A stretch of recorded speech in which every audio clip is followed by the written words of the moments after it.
Well, hello and welcome along to the Sweet Spot, brought to you by the Racing Post. I'm Dave Clark, he's Steve Palmer, and we are here for all your golf betting needs, previewing the season finale of the DP World Tour. Steve, how are you? Hiya, Dave. Yeah, I'm okay, thanks. How are you? It was obviously another testing week. I was praying that Garrick Higgo could defend that lead on Sunday night. My hopes and dreams were in the hands of Garrick Higgo. But unfortunately, my hopes and dreams ended up in a bush to the right of the 12th fairway. Did you see that shot, Dave? That was the key moment on Sunday. He took a spoon off the tee for safety, but the shot was anything but safe. I mean, there's hardly any serious trouble spots on that golf course, and he found one of them and, made a double bogey from there. So, lots to talk about. The Higgopotamus ride was intense.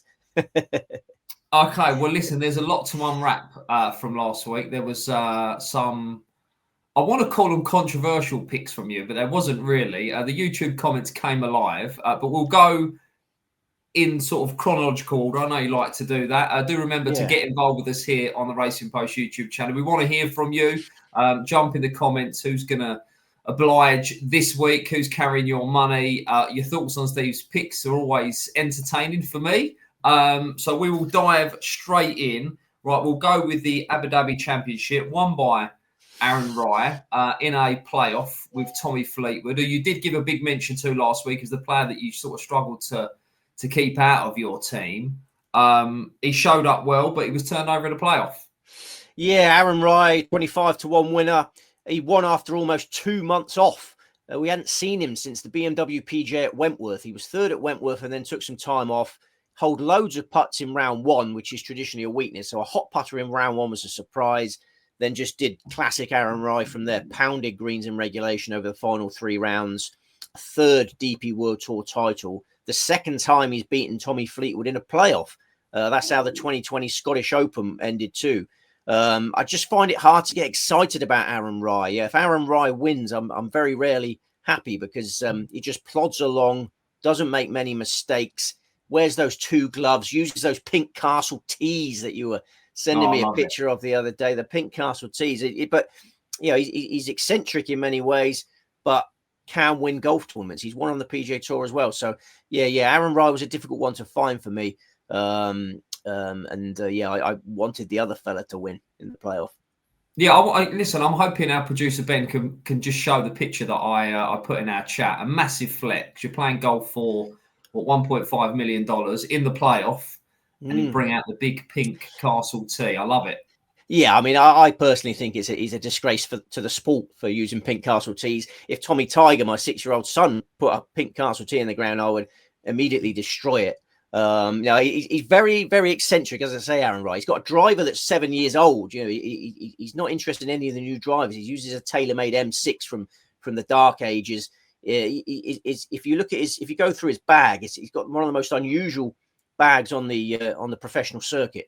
I suppose it is a flex. It might put off the opposition, mightn't it? He's the only player that would put a pink Castle tee in the ground, and Tommy Fleetwood maybe in the playoff was like, what's going on here? I mean, it's an interesting tactic if it is a tactic, because I was mulling over like how other players could do it. Imagine you get like a really serious player suddenly do that. Imagine if in Tiger Woods back in the day in a playoff situation suddenly went to the locker room and came out wearing leopard skin trousers or a clown mask or something. It would just freak out the opponent, wouldn't it? So, and you only need to unsettle them for one shot and you've won the playoff. So it might be a tactic. He might be cleverer than we give him credit for.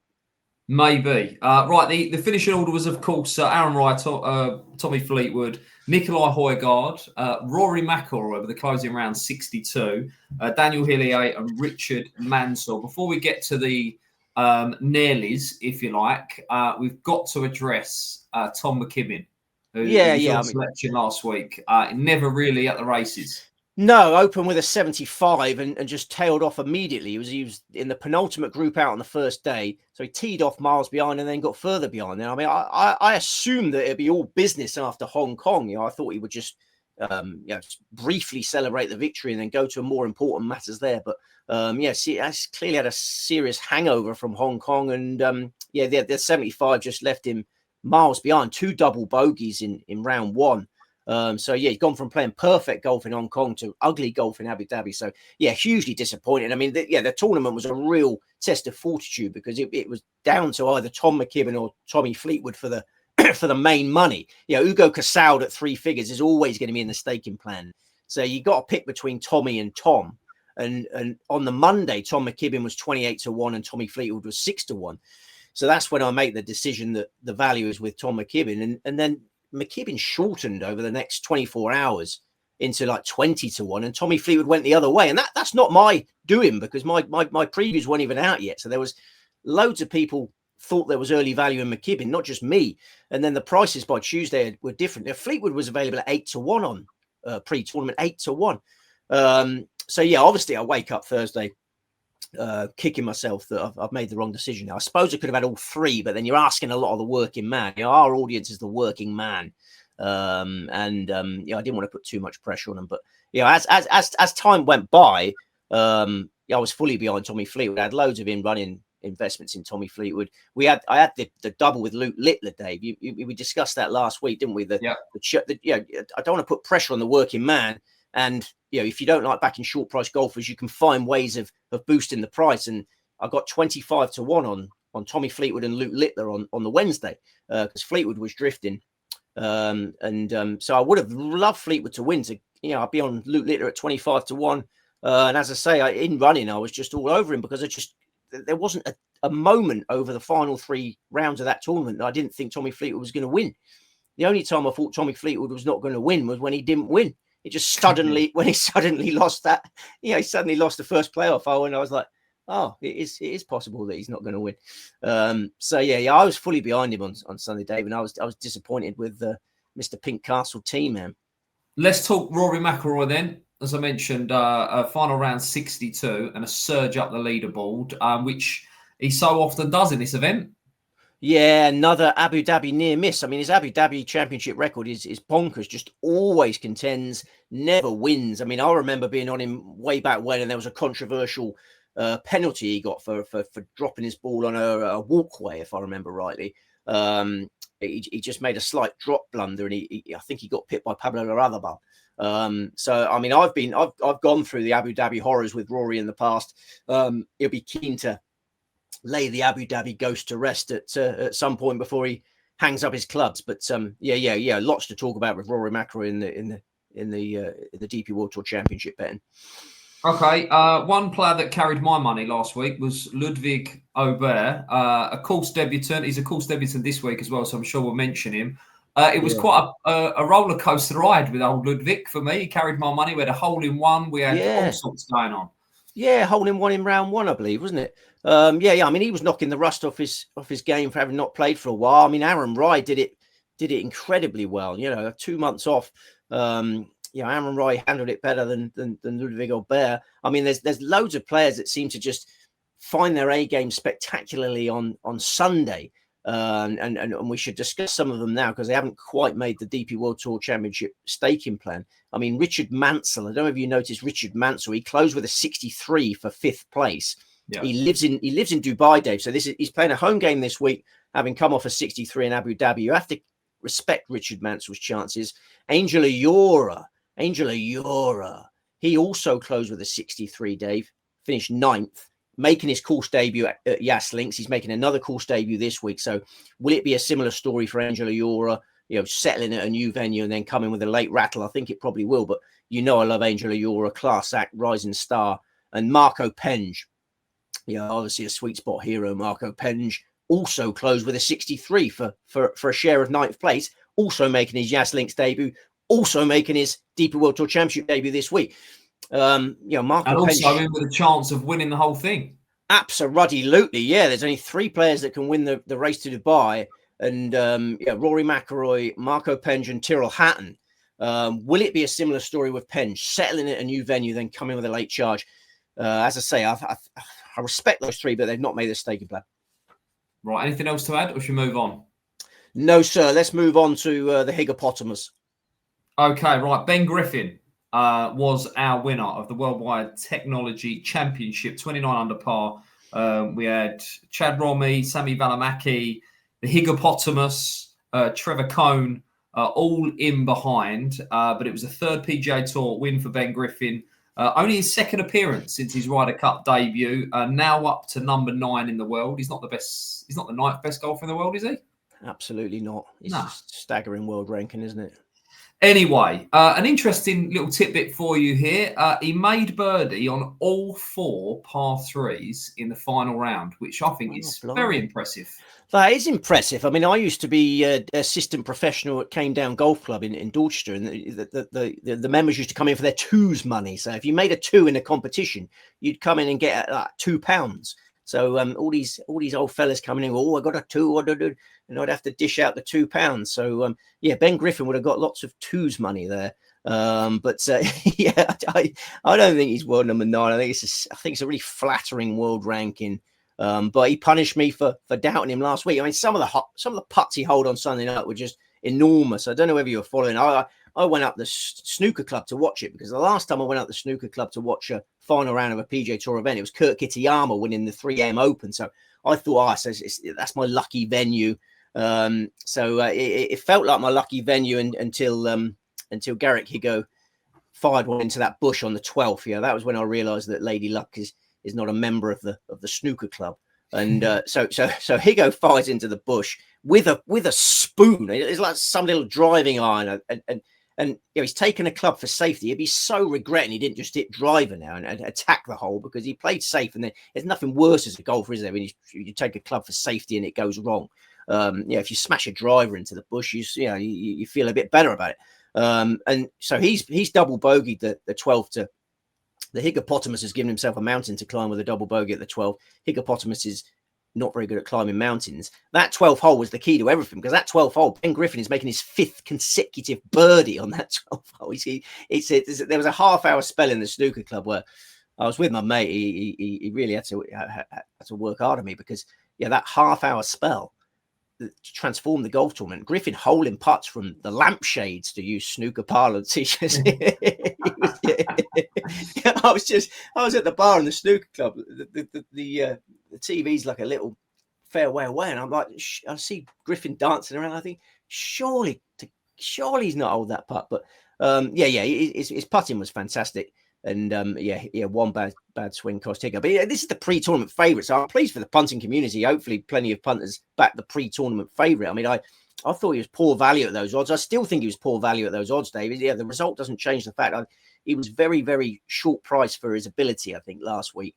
But he's just riding the crest of a wave, isn't he? I mean, he's won multiple trophies this year. He's made his Ryder Cup debut. He's getting married very, very soon. He's about to get married, so he's full of all these positive vibes. There was a freedom about him on Sunday that a lot of the other players on the leaderboard didn't have, because they'd not been having the successes that he's had. So interesting week, Dave. Like I feel like a humbling week, because both winners, Aaron Ryan, Ben Griffin, 2 players I don't particularly rate. I don't think either of them are world beaters. I think they both get the best out of their games. They're limited players for me. So, but it's a little sort of reminder that players of that ilk can win trophies. Okay. Before we move on to this week's action, there is one more thing to address from last week. I think you know what it is. Is it time to stick Michael Thorbjornsen in the bin? Oh, blimey, Dave. You're so I keen called to get for it a couple of weeks ago. I take it you're in charge of the bins in the Clark family home. You're so keen to throw things in the bin, Dave. Yeah. Recycling, where your wife doesn't have to worry about recycling. You're all over it. But I'm not throwing Michael Thorbjornsen in the bin. His first 9 holes, Dave. Very exciting first 9 holes. His first 9. Well, it's funny because his first 9 holes and his last 9 holes were spectacular. Yeah. The 54 holes in the middle were very frustrating. He finished 54th of the 75 weekend qualifiers for putting. I mean, it's clear where the problem lies. He's 117th on the PGA Tour putting stats for this season. So if he can solve his putting, he will win PGA Tour titles. I'm certain of that. I mean, I know you're starting a witch hunt, Dave. I know you're starting a witch hunt, but I really appreciated some of the positive commentors last week. Obviously, we expected negative ones. You know what it is? It's the prices. It's the prices. He's just continuing to go off. Like in last week, he was what was he? His third, fourth, fifth in the betting. Like, he's always well respected in the market. Is he not a player that you can just let go at the prices? He's well respected in the market because he's been hitting the ball so well, and he continues to hit the ball so well. I mean, yeah, you mentioned the prices. I want to mention the commentator Dugro Zugro, because I thought Dugro Zugro come out with some really sage comments last week, where he's saying that we're not tipping even money chances on sweet Correct. spot. Michael Thorbjornsson doesn't win, and then Dave Clark, my closest ally, is starting a witch hunt. He's 22-1 to win the golf tournament, so he's 22-1 on not to win the golf tournament. He finishes 31st of 120. C'est la vie. It's golf. It's golf. I mean, I'm trying to stay positive, Dave, and people like Dugro Zugro helping me stay positive. Aaron Markham, our American friend, is really positive character. I need Aaron Markham just move into my house because his positivity shines through on the comments section. My wife keeps me positive. Aaron Markham can keep me positive. It would be quite an odd setup in the house if Aaron Markham moved in, but I'd like him because he's talking about the fight back, and I am feeling really positive about the fight back. Good. Guys like Dugro Zugro, guys like Aaron Markham, and myself, I'm so positive about this week. Aaron Markham was on the Fleetwood Higo double last week. I hope he played it each way. That was a great bet, and we weren't far from having a great time last week. And I know we didn't have a great time last week, but we were close, and we're going to be even closer this week. We're actually going to nail it this week. There's one tournament in particular that I find so straightforward, Dave. And we'll come to it now. Right, well, I believe in you. Thanks, Dave. Kevin Yu. I believe in Kevin Yu. Thanks, Dave. Right, let's move on then. That's Thorbjornsson addressed. I think we're going to see him again soon, aren't we? But there we go. Yeah. He's in my bin anyway. Jump in the comments. Let us know. Is he in your bin? Let us know. Right. It is the finale, the curtain closer of the DP World Tour. Really looking forward to this one. The DP World Tour Championships were at the Jumeirah Golf Estates. The Earth course, I believe, Rory McIlroy's favourite. He's always raving about how much he loves the track. Tell us about the tournament this week and the track. Yes, the Earth course at Jumeirah Golf Estates, Dubai, United Arab Emirates, 7,706 yards, par 72, 4 par 5s. It's hosted the DP World Tour season finale since 2009. Wide fairways, large greens, runoff areas around them. The winning score has been between 14 under par and 25 under par in every edition. Sunny and warm weather forecast. Temperatures peaking at 32°C. Calm mornings followed by breezy afternoons. Every day the same. A field of 52 going to post. So you've got the 50 qualifiers from the Race to Dubai rankings, and you've got 2 Ryder Cuppers taking advantage of that special exemption they get. Ludwig Aubert, Shane Lowry. The action starts about 5 a.m. UK time on Thursday morning. Yeah, this is for our timings. This is lovely. Like, it'll be a nice finish on Sunday. It's all good. Right. Before we get into the actual tournament, it is, of course, the Race to Dubai. Rory McIlroy trying to win this for a 4th year in a row. If you care, these are the scenarios. Rory McIlroy, if he finishes second alone, would guarantee a win. Second alone or better would win. Marco Penge, a win, and Rory McIlroy finishes worse than second alone, and he wins it. He finishes second alone, and McIlroy finishes worse than 4th alone. He finishes tied for second with one other, and McIlroy finishes worse than tied for 8th with 2 others. He finishes tied for second with 2 others, and McIlroy finishes worse than 24th alone.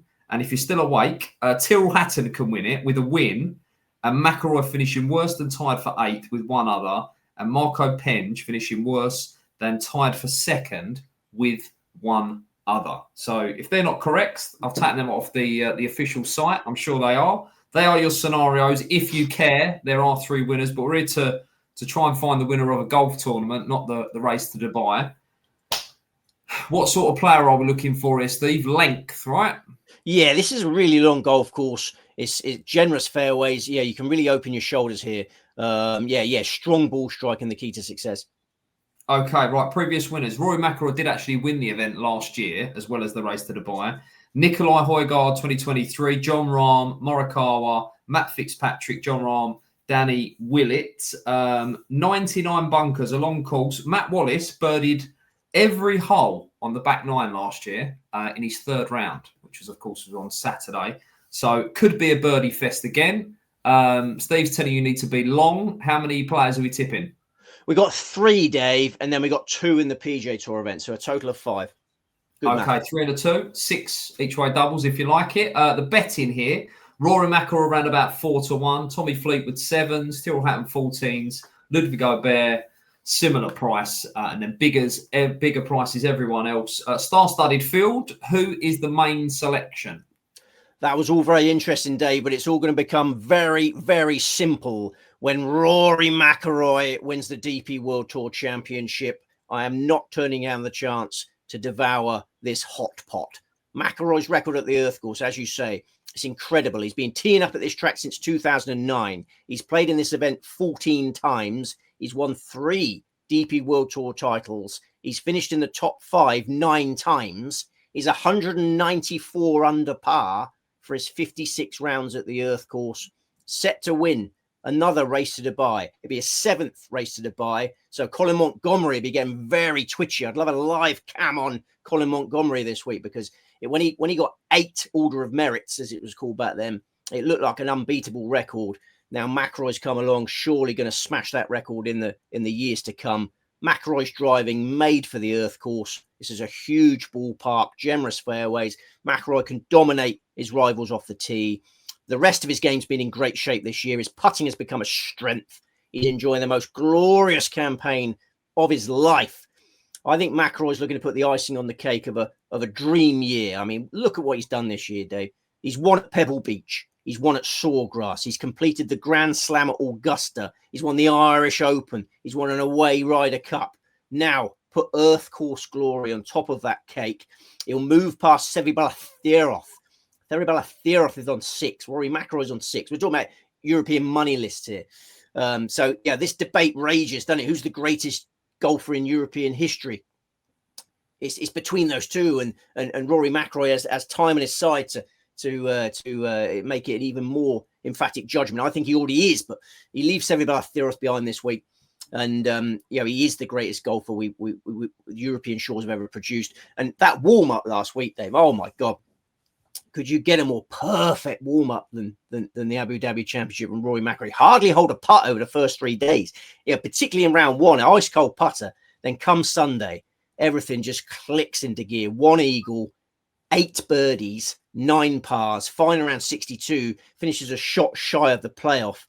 I think only a sudden injury or a sudden illness can stop him contending this week, Dave. He looks a surefire contender. Don't forget, he's won the Dubai Desert Classic 4 times.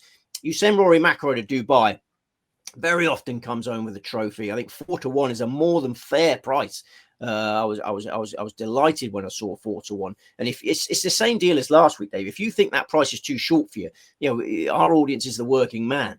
If you don't like backing short price golfers, I'll say the same thing I said last week. The suggestion with Tommy Fleetwood and Luke Littler. Put Rory McIlroy in with Luke Littler. We're still at the group stages of the Grand Slam of darts. The knockout stages don't start until Wednesday, tomorrow. Luke Littler cruising through his group, almost so difficult to beat in long matches. So you can have 4-1 McIlroy, 15-8 Luke Littler, and you've got a blimmin' lovely double there. So there's options for the punter. I know tipping a 4-1 shot puts pressure on punters, but stick Luke Littler and you've got like a 13-1 double, I believe. I think you're actually wearing a McIlroy Littler double. Are you? Talk us through. I am. I just threw this outfit together. Yeah. This is a Rory McIlroy signed cap from his first win when he won his first. Yeah, he won his first DP World Tour title in Dubai. The Dubai Desert Classic. So this Dubai is like always got a special place in Rory's heart. This was a signed cap from his first win. This is a Luke Littler's shirt. That double is a great double, Dave. 2 of the world's greatest sportsmen going to do their thing this week. Right, before the show finishes, I've got something else to chuck in. If you want to make it a treble, I've got a really interesting bet. It's something a bit different. It's something a bit out there, but I've got something. Is it a greyhound, yeah? Is it a greyhound? No. I've got something for you. Don't worry. Right, so McIlroy. Listen, do you know what? I checked the prices yesterday. because I thought, well, I'd be interested to see what price McIlroy is. And I thought we could be seeing him 9 to 4, 5 to 2 in the way he finished on Sunday. I was a little bit surprised to see him at 4 to 1. It was exciting, wasn't it? It was exciting. It was really exciting. I'm sorry, I can't get this cap sorted. It's just not. It just doesn't fit very well. But you get the message. We're all behind Rory McIlroy, and we're all behind Luke Littler. We are behind Rory, indeed. Right, he is the main selection. Did you say you've got 2 for this? So who's the other player? I've got 3. I've got 3. This is a strong staking plan. Bear with me, Dave. We've got 3 in this, 2 in the next one. The next best is Nikolai Hoga, who won this title for us in 2023. That was the first leg of a wonderful doubles for us. Remember, Ludwig Albert won the RSM Classic later in the day. Those were the days, the joys of golf betting. We will have that joy again soon. Hoggard closed with a final around 64 to triumph by 2 shots. The Earth course made for his talents. That power pack draw. We saw that devastating effect on the 18th hole of the Abu Dhabi Championship last week. His approach to the last. He hit 2 perfect shots to set up an eagle chance and narrowly missed the eagle putt and 1 shot shy of the playoff. But Nikolai has got the game to destroy the Earth course. He finished 4th on his DP World Tour Championship debut in 2021. Then he won on his second visit, and then he failed to qualify for his title defense last year. So his full Earth course form figures are 4-1. 2 of his 3 DP World Tour victories have come in the Middle East. He won by 4 shots in the Ras Al Khaimah in 2022. Don't forget, he was joint top scorer in the 2023 Hero Cup in Abu Dhabi, and he was at it again last week in the desert. 3rd place in Abu Dhabi, 65, 67, 65, 67. He's one of the biggest threats to McIlroy this week, if not the biggest threat. Simple as that. Right, he is the second pick. Then who is the third? Rasmus Hogger. I think this is such a straightforward golf tournament, Dave, to assess. It's clear that Rory McIlroy, emphatically the man to beat, and it's clear that the Hoggard brothers are massive dangers and fantastic each-way bets in such a small field. Don't forget how small this field is. The each-way terms are good this week. I know I'm asking a lot of punters to back all 3 of them. Win only on Rory. Each-way bets on the Hoggards is probably the best tactic. We've only got 2 selections on the PGA Tour, so this is the tournament we're focused on. It's the same total of players we had last week, 5 bets. I'm just really keen to have a proper go at this tournament because the weather forecast is encouraging for having a proper bet. Every day the weather's the same. There's no draw bias. Only 52 players in the field. No cut. So the best players get 72 holes to show their superiority. You go through this 52-man field, and for me, it's Rory against the Hoggards. We were on Rasmus last year for this. He gave Rory a really good run for his money. Rory McIlroy finished 1st. Rasmus Hoggard finished 2nd. Rasmus's form figures at the Earth course, 7-11-2 from his last 3 starts at the Earth course. This time he arrives surely carrying more self-belief than ever. PGA Tour rookie campaign behind him. Ryder Cup debut on a winning side away from home. Twice a runner-up on the DP World Tour this year. 3rd in the Sanderson Farms Championship on the PGA Tour last month. Then 14th in the Bay Current Classic in Japan. 23rd last week after a slow start in Abu Dhabi. Improved his score each round. 72, 69, 67, 65. Rasmus is primed. Strong 3-pronged attack. I'm utterly convinced that we're going to have the winner of this golf tournament, Dave. The sheepishness that I was showing last week. I mean, Dugro Zugo's inspired me not to be sheepish because tipping golf tournament winners is not easy, and the sheepishness I showed last week is not on display this week. I'm just ludicrously confident.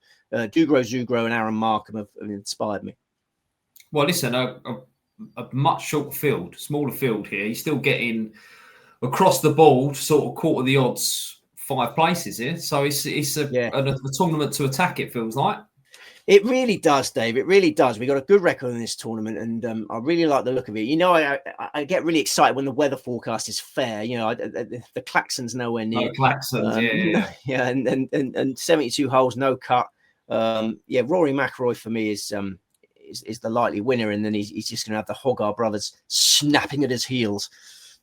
Okay, well, let's keep it really short then on the market protagonists, if you like. Just a quick line or 2 on each one. I'll fire out a name and you give me a line. Tommy Fleetwood, Tommy Fleetwood played great last week. He dropped only one shot in Abu Dhabi, nearly won a third Abu Dhabi title. He always plays well in that, but his earth course record is not good for such an illustrious player. Only 3 top 5s in 12 appearances, no wins. Yas Links is a better track for him than the earth course. He's not one of the bigger hitters. This is a big boys golf course. And obviously the disappointment of the playoff defeat. His putter went cold over the weekend and then he messed up that first playoff hole. I don't see Fleetwood producing the same golf that he did last week. Tyrrell Hatton. Ragged. Just as one word for it. He was ragged last week. He made 4 double bogeys. 4 double bogeys. He shot 75 on Sunday. So, you talk about all those players making 63s on Sunday. They've got some rust out. They got used to the course. Hatton, where's Hatton's excuse for a 75 on Sunday? He was 41st of 72. Never won at the earth course. So, I can live without Tyrrell Hatton, surely. Okay, I will be heartbroken if Ludwig Aubert beats Rory McIlroy. What about Ludwig? Course debut. Yeah, course debut, a well-established course. I think that's the key. You've got players that have been coming here since the old king died, and he's coming here for the first time. I mean, compare him with Rory McIlroy this week. Rory McIlroy first played on this course in 2009. He's only missed 2 editions, so it's 14 years of course experience, 1,008 holes. Rory McIlroy has played 1,008 competitive holes at the earth course. And Ludwig Aubert has played 0 competitive holes at the earth course. That has to count for a lot. Course experience is a reason to avoid Ludwig, I'd say. I love him, but it will break my heart. Bobby McIntyre. Love will tear us apart, Dave.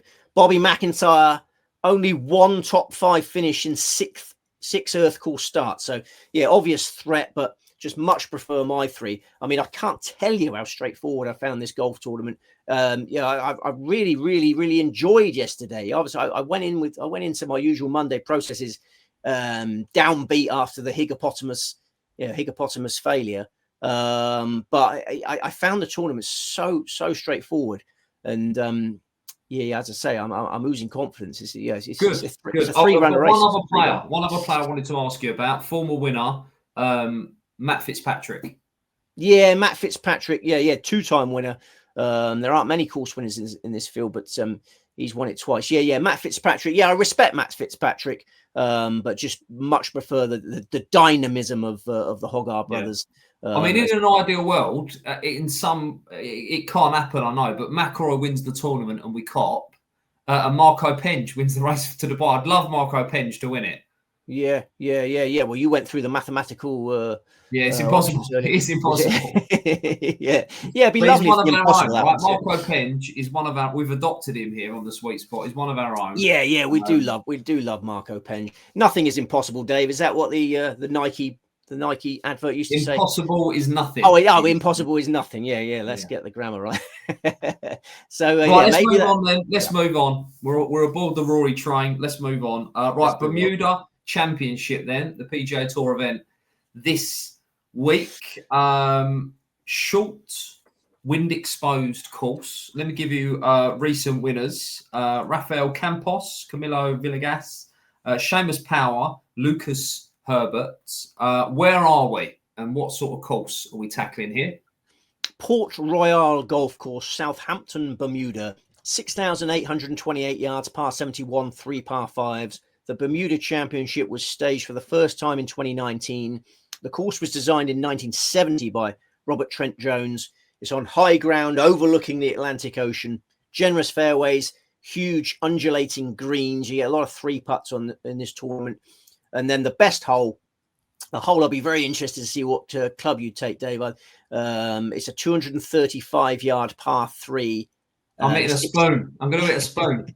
I thought you'd get the driver out like you did at that place we went to. What was it called? Pitch. The simulator. Because you obviously knocked it on, didn't you? So yeah.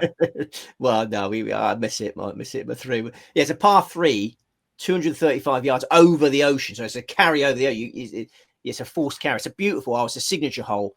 I look forward to seeing that one. We've got a mixture of sunshine and showers, and it'll be breezy all week, Dave. This is the key from the weather forecast. Loads of wind in the forecast, just consistently windy. So you have to be able to handle the wind this week to win. We've got a field of 120 going to post. Right, I really like 2 players for this. I'm hoping that they're in your team. What is the attribute that we're going for here? Well, an ability to play in the wind. Accuracy. These fairways are wide, but given how windy it's going to be, it's not going to be easy to find the greens in regulation. And as I say, the 3-putt stats here are eye-catching. You've got to putt really well to avoid 3-putt. So good lag putting is another asset you require. Okay, market leaders then. Rico Hoey, 20-1. Nico Echeverria, 22s. Thorbjorn Olesen, 22s. Kevin Yu is out there at 25s. Patrick Rogers, 28s. And then it's 30s bar. 2 in the team. Who is the main selection? Michael Thorbjornsson. He's not in the field. I checked. He's not in the field. No, I knew you'd like that one, Dave. No, he's having a week off, so we can have a week off, Michael Thorbjornsson. Thank God, yeah. The number 1 selection is Nico Echeverria, the most likely winner of the tournament, in my increasingly humble opinion. The breeze is going to be up all week. Echeverria loves competing in the breeze. He's waxed lyrical about playing golf in the wind. He's a master at controlling his ball in such conditions. When it's breezy, swing it easy. Did your father ever pass on that advice to you, Dave? It's good advice. When it's breezy, swing it easy. And Echeverria is got great technique in that respect. His maiden PGA Tour title came in the Puerto Rico Open on a windy island in 2023, a windy Bermuda, right up his alley. He nearly won the Sony Open this year. Do you remember we were on him for the Sony Open? It was heartbreaking. That was at another breezy coastal location in Hawaii. He was second in the RSM Classic last year at another windswept coastal location. So, yeah, I see a third PGA Tour title coming for the cheerful Colombian on Sunday. This is a 31-year-old who's grown comfortable on the PGA Tour. He won the WWT Championship just over a year ago. He played in every major this year. He made the cut on his Masters debut. And his last 2 tournaments indicate that his A game is there for the final weeks of the year. He was 9th in the Bay Current Classic in his title defense in Japan. Then he closed with a 63 for 14th place in the Worldwide Technology Championship last week. He made 12 birdies on Sunday, Dave.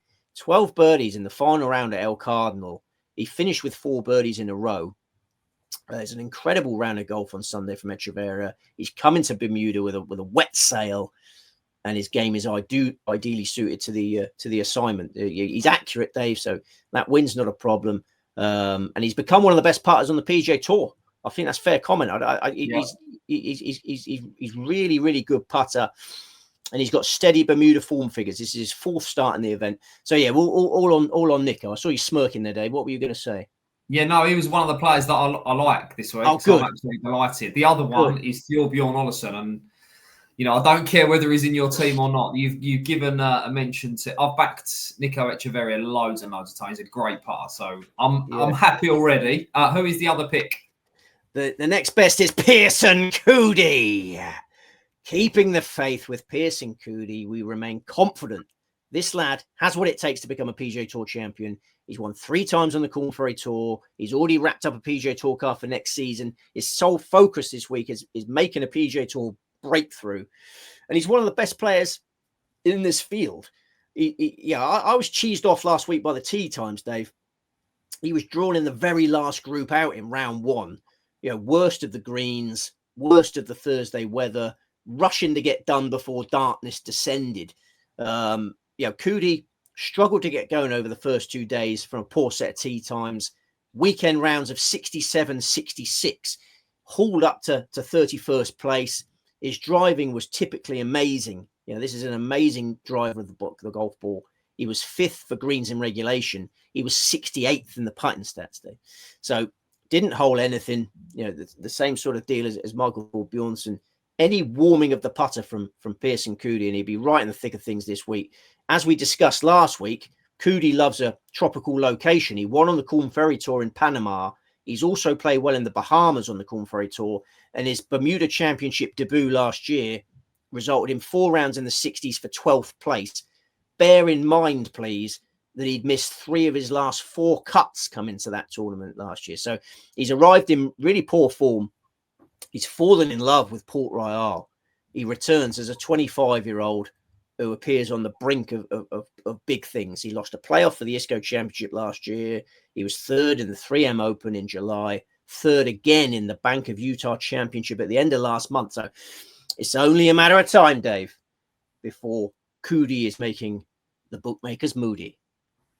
Lovely. Right, Rico Hoey, market leader. Thoughts on him? Rico Hoey, yeah, when he opened up favourite, it made me feel a bit queasy, if I'm honest. This is a really bad putter. You know, Cootie has spells of good putting. Rico Hoey just never putts well. He switched to the broom handle. You know, broom handle's going to get blown all over the place this week.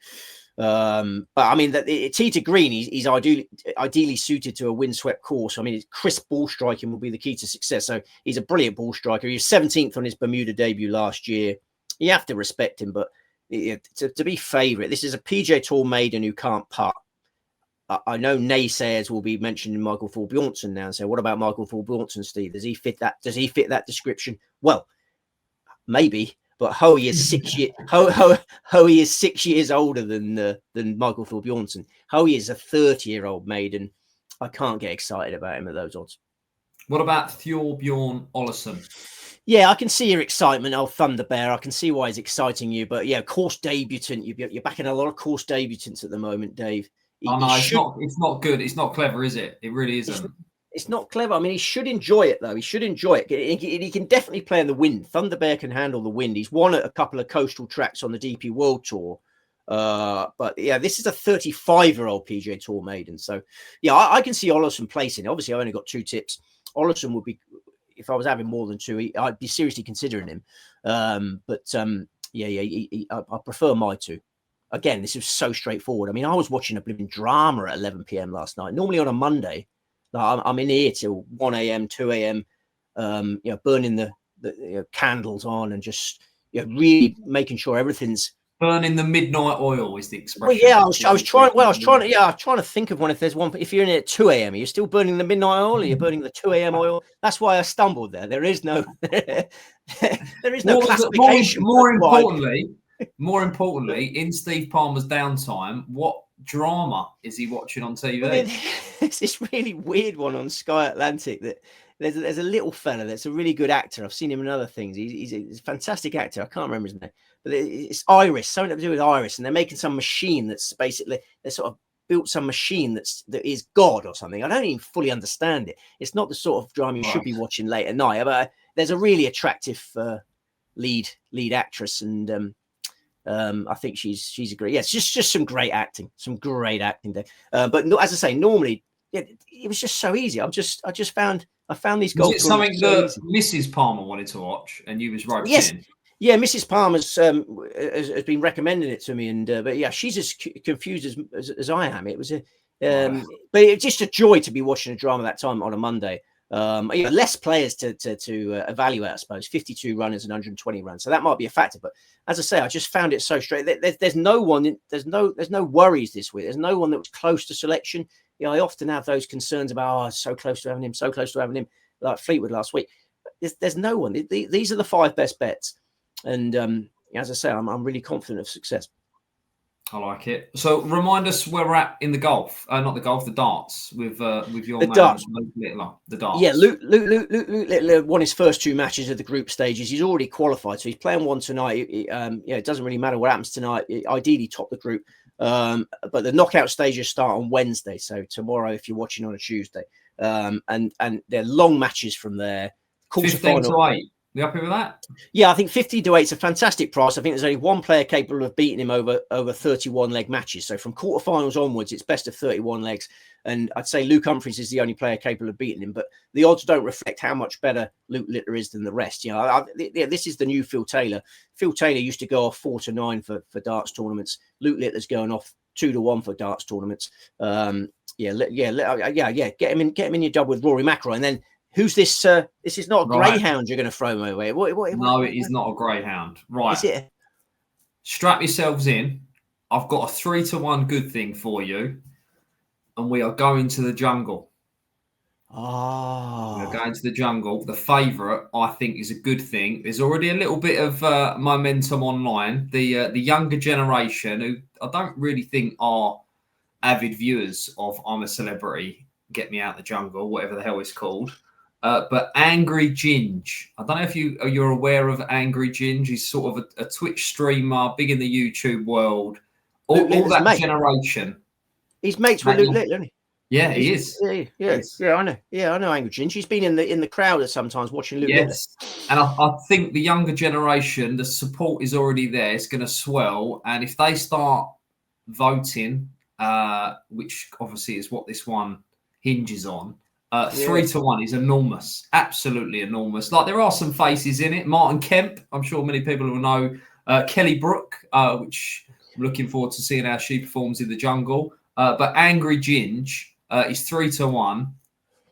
And you could have a best mates double if you like. There, Luke Littler and Angry Ginge. 3-1 is out there. There's it's 9-4, 2-1 in a place already. There's a little bits and pieces around, but I've not seen the will oblige. No, okay, Dave. I'm not going to watch it. I've got no interest in watching it at all. I didn't know it was. I'll go and have a look at the field now. I always tell Wayne Mardle to go in that, but he don't fancy it. I assume he's not in it. Is Russ Bray in it? I always tell Russ Bray to go in it. Yeah, I think Russ Bray would be very good in that. He's like a big grizzly gorilla. He'd fit in the jungle. But I know Wayne doesn't fancy it. But Angry Ginge, Angry Ginge. Okay, no, I'll have a look at that, Dave.